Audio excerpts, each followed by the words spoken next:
Hello, my name is Anna. For 25 years, I lived my life in the shadow of two very different people.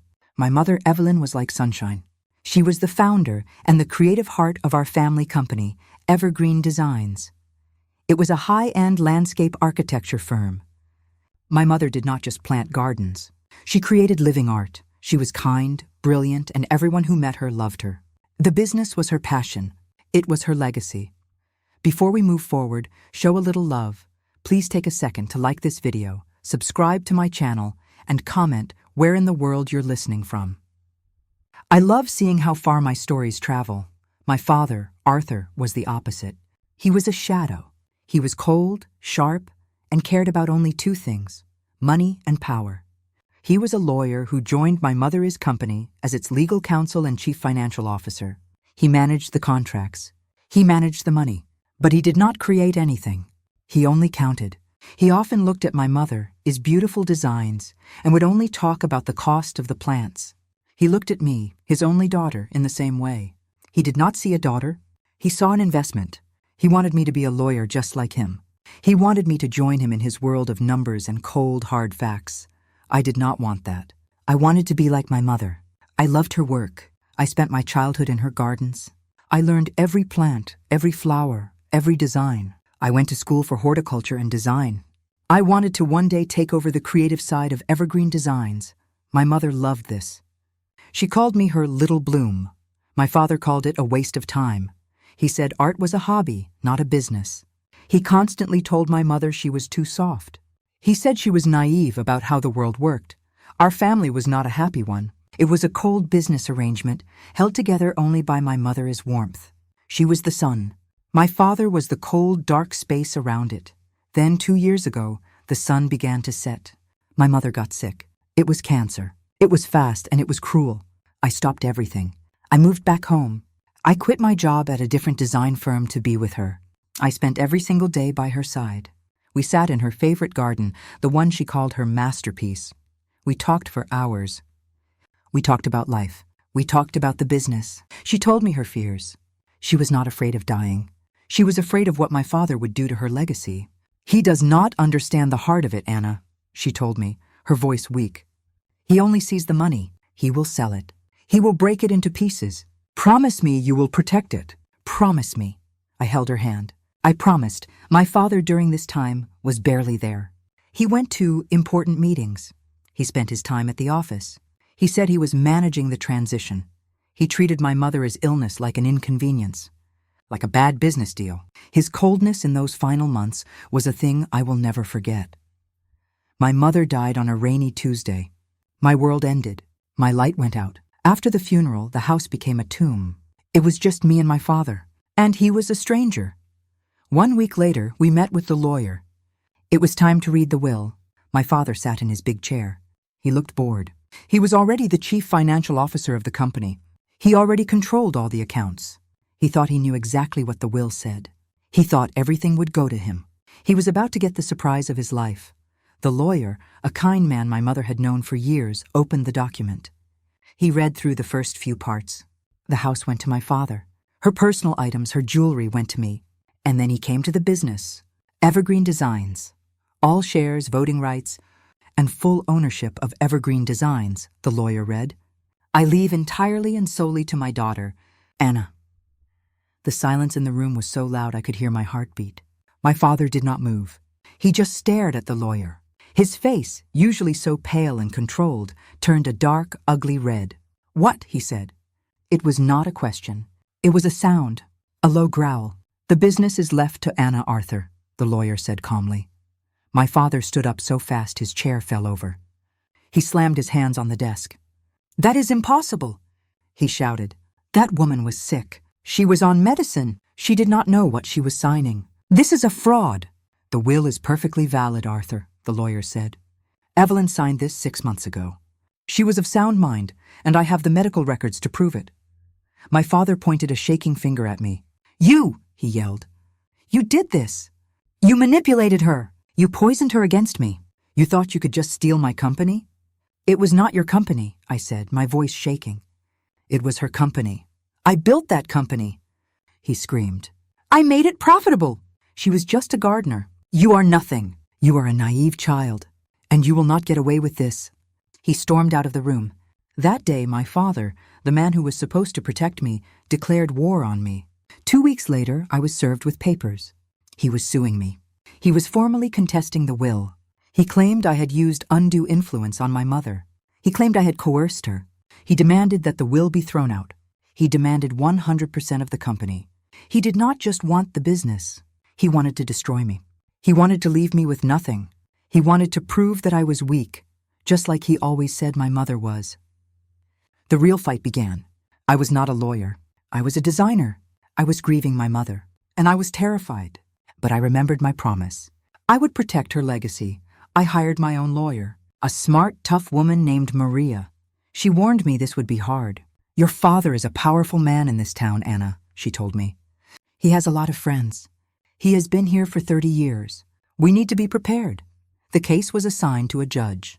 His name was Judge Robert Harrison. When I told Maria, her face went tight. That is not good, she said. Why? Who is he? I asked. He is your father's golfing partner, Maria said. They have been friends for decades. They are in the same country club. They go on fishing trips together. He is your father's closest ally. My heart sank. A corrupt judge. A man who was already on my father's side. How could I ever win? Can we change judges? I asked. We can file a motion, Maria said, but we need proof of bias.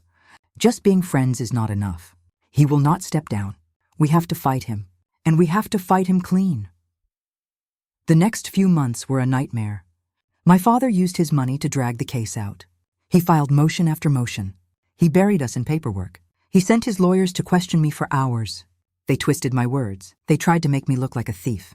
They painted a picture of my mother as a weak, confused old woman. They painted me as a greedy, manipulative daughter. My father would sit in these meetings. He would watch me, a small, cold smile on his face. He was enjoying this. He was enjoying watching me suffer. The day of the court hearing finally arrived. It was not a jury trial. It was a bench trial. That meant Judge Harrison alone would decide everything. He would decide the fate of my mother's company. I walked into the courtroom. It was a big, dark, wood-paneled room. It felt cold. My father was already there. He was standing next to Judge Harrison. They were not at the judge's bench. They were standing near the side. They were laughing, like they were at their country club. My father clapped the judge on the shoulder. The judge smiled. I felt sick. Maria saw them too. She grabbed my arm. Stay calm, Anna. Just tell the truth. We have the facts. The will is clear. The trial began. My father's lawyer went first. He was smooth. He was cruel. He told the court that my mother was a talented but fragile woman. He said she was not in her right mind. He said I was a failed artist who saw a chance to steal a multi-million-dollar company. He made me sound like a monster. Then it was my turn. Maria was brilliant. She showed the medical records. She showed the notes from my mother's doctor. She proved my mother was clear and strong. She showed my designs. She showed my school records. She proved I was not a failed artist. I was the person my mother had trained my whole life to take her place. The whole time, Judge Harrison looked bored. He checked his watch. He sighed. He smiled at my father. He treated my lawyer Maria with open disrespect. He cut her off. He dismissed her objections. Finally, after 2 long days, it was time for the final arguments. My father's lawyer spoke. He said the case was simple. A good, hard-working man was being robbed by his naive daughter. Then Judge Harrison did something I will never forget. He looked directly at me. He took off his glasses. He leaned forward. His voice was filled with mockery. "Miss Anna," he said. He did not call me Miss Thompson. He called me Anna. I have listened to this case for 2 days. And I must say I am disappointed. Your father, Arthur, is one of the pillars of this community, a man of integrity. And you come in here with these feelings, these emotional stories. He smiled. It was a mean, terrible smile. Your mother was a sweet woman, he said. Everyone loved Evelyn. But she did not understand business. This is the real world. And in the real world, you cannot just take what is not yours. You are clearly naive. Just like your poor mother. The room was silent. He had just called me a naive child. He had just insulted my mother. He had just told everyone in the courtroom that he was ruling against me. My father was smiling, a wide, victorious smile. He had won. He had ruined me. Maria stood up. Your Honor, that is highly inappropriate. You are showing extreme bias. Sit down, counselor. The judge shouted. I am making my assessment. This case is based on nothing but a naive girl's fantasy. I felt a sudden strange calm. The fear was gone. The sadness was gone. All that was left was a cold, quiet anger. My mother. He had insulted my mother. He had called her naive. My mother was not naive. She was the smartest person I ever knew. And I remembered her words in the garden. He does not understand the heart of it. I thought about my mother. I thought about the promise I made. And then I remembered something else. Something I had found but had not understood. When I was cleaning my mother's room, I found her old journals. I had not given them to the lawyers. They were private. They were full of her thoughts, her sketches, her fears. I read them every night. I remembered one entry from 25 years ago, long before I was born. My mother wrote about a trip my father took with his new friend, Robert Harrison, the man who was now the judge. They went on a fishing trip. But something bad happened. The journal was vague. My mother was scared. Arthur came back changed, she wrote. He and Robert are hiding something. Something terrible. They keep mentioning that man, the one who disappeared. They keep talking about the Elias Vance problem. I am so scared of them. I had not known what it meant. Elias Vance. It was just a name. But as I stood there in that cold courtroom, looking at the judge's smug face and my father's victorious smile, the pieces clicked. A secret, a terrible secret, a problem that disappeared, a secret that connected my father and the judge. I stood up. Anna, sit down, my lawyer Maria whispered. I did not listen. I looked straight at Judge Harrison. Your Honor, I said. My voice was not loud, but it was clear. You said I am naive. You said my mother was naive. I did, the judge said, smiling. And you are. I am not, I said. And my mother was not. She knew exactly who you were. She knew who my father was. And she wrote it all down. The judge's smile wavered. My father stopped smiling. I took a few steps forward. The room was so quiet. Everyone was watching me. I walked until I was standing right in front of the judge's high bench. I was so close I could see the small beads of sweat on his forehead. He looked down at me. What is the meaning of this? You are in contempt of court. I leaned in. I leaned in so close that only he could hear me, and I whispered 2 words. Elias Vance. I watched his face. It was like watching a building collapse. The blood drained from his skin. His eyes went wide. His mouth fell open. He stopped breathing. He did not look smug anymore. He looked terrified. He stared at me. He knew that I knew. Whatever that terrible secret was, he knew I had the key. He turned his head very slowly. He looked at my father. My father was confused. He had not heard the whisper. He just saw the judge's face. The room was completely, totally silent. The judge was frozen. He looked like a statue. Then he found his voice. It was not a loud, booming voice anymore. It was a dry, cracking whisper. Recess, he said. A recess now. All counsel into my chambers, immediately. He slammed his gavel. He stood up so fast he almost tripped on his robe. He ran out of the courtroom through a side door. My father looked at me. His eyes were wide with confusion and a new dawning fear. What did you do? He hissed. Maria grabbed my arm. Anna, what was that? It was a name, I said. From my mother's journal. A name they are both afraid of. We walked into the judge's private chambers. It was a small, dark room. The judge was there.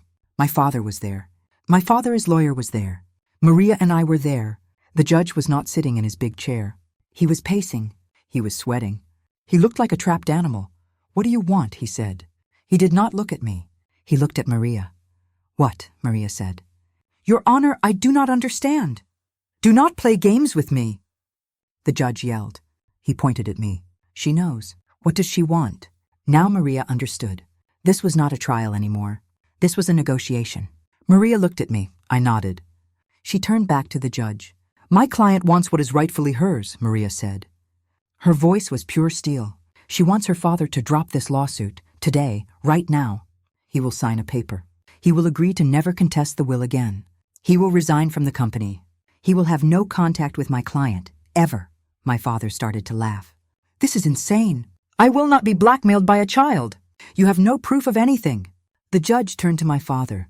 His eyes were filled with pure, cold terror. Shut up, Arthur, he hissed. You fool. You absolute fool. You brought this on us. What are you talking about? My father said. Elias Vance. The judge shouted. She said the name. The journal! Evelyn's journal. You told me she burned those. My father's face went white. He finally understood. He looked at me. He finally saw me. He did not see a naive child. He saw the woman who held the bomb that could destroy both of their lives. You will sign the papers, the judge ordered him. You will drop the case. You will give her everything. Or so help me, Arthur, what she knows will be the least of your problems. My father looked like he had been punched. He was defeated. All the power, all the cruelty, it was all gone. He was just a small, scared old man. He nodded. We went back into the courtroom. The judge looked sick. He sat down. My father's lawyer stood up. His voice was shaking. Your Honor, he said. After a new discussion, my client Arthur wishes to withdraw his petition against his daughter. He offers his full support for her as the new head of Evergreen Designs. The judge hit his gavel so fast it almost broke. Case dismissed. I stood up. I did not look at my father. I did not look at the judge. I just walked out of the courtroom. I walked out into the sunshine. I felt my mother with me. I never spoke to my father again. I never saw Judge Harrison again. I heard he retired a few weeks later. I took over my mother's company. The first thing I did was change the name. I renamed it the Evelyn Gardens. I found her old sketches, her old dreams, and I started to build them. The company is bigger now than ever, but it is not a cold business. It has a heart. It has my mother's heart. My father wanted to ruin me. He wanted to prove I was naive. But my mother, even after she was gone, had one last gift for me. She gave me her legacy, and she gave me the 2 words I needed to protect it.